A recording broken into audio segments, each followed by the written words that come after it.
বসন্তপুর কালীগঞ্জ উপজেলার ছোট্ট একটি সুন্দর গ্রাম বসন্তপুর। এটির সংক্ষিপ্ত একটা ইতিহাস আজকে আপনাদেরকে জানাবো। বসন্তপুর গ্রামটি মূলত দুইটি কারণে ঐতিহাসিকভাবে গুরুত্বপূর্ণ। এক, বসন্তপুর ক্যাম্প অপারেশন 1971 এবং 2, কালীগঞ্জ নামকরণের ইতিহাস।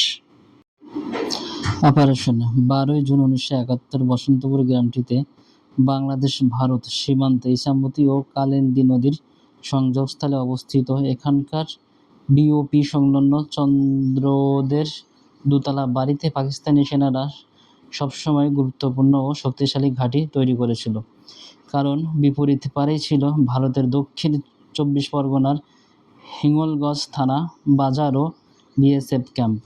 কালীগঞ্জের অধিকাংশ শরণার্থী ও মুক্তিযোদ্ধা এখানকার অবস্থান করতেন।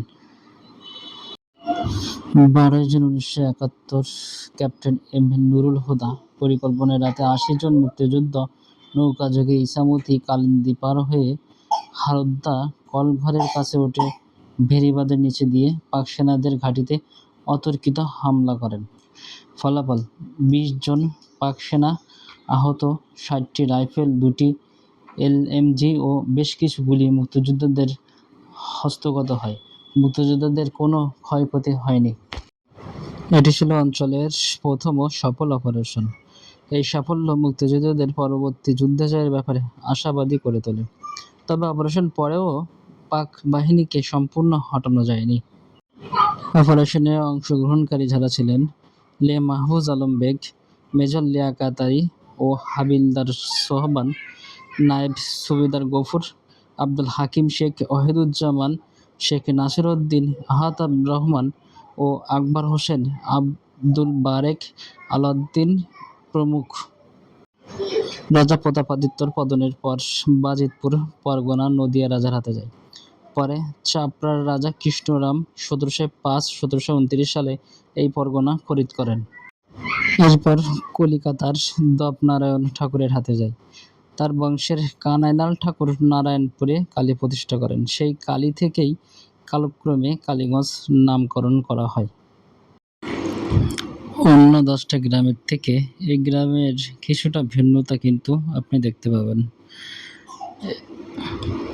এটা হচ্ছে বাংলাদেশ সীমান্ত। ওপারে যেটা দেখতে পাচ্ছেন ওটা হচ্ছে ইন্ডিয়ার বর্ডার, ওটা হচ্ছে ইন্ডিয়া, আর সেটা হচ্ছে বাংলাদেশ। ইন্ডিয়া বাংলাদেশ বর্ডার ঘিরে কিন্তু এই গ্রামটি অবস্থিত।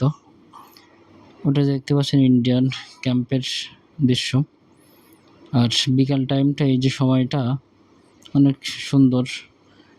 এটা দেখুন, এখানে কৃষক, এই যে জেলেরা মাছ ধরে সারাদিন, এই নৌকা নিয়ে হচ্ছে এই নদীতে তারা জীবিকার জন্য মাছ ধরতে যায়।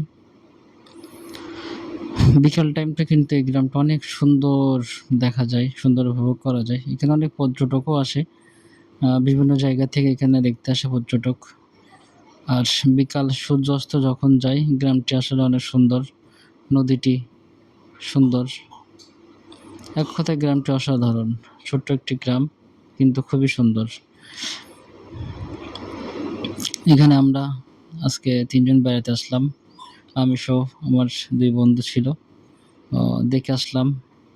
আমরা মাঝে মধ্যে এখানে যাই, গিয়ে একটু আড্ডা মারি, ভালো লাগে, জায়গাটা সুন্দর। আপনারাও আসবেন এখানে, আপনাদের দাওয়াত থাকলো, এসে দেখে যাবেন। এটা আসলে একটি সুন্দর গ্রাম।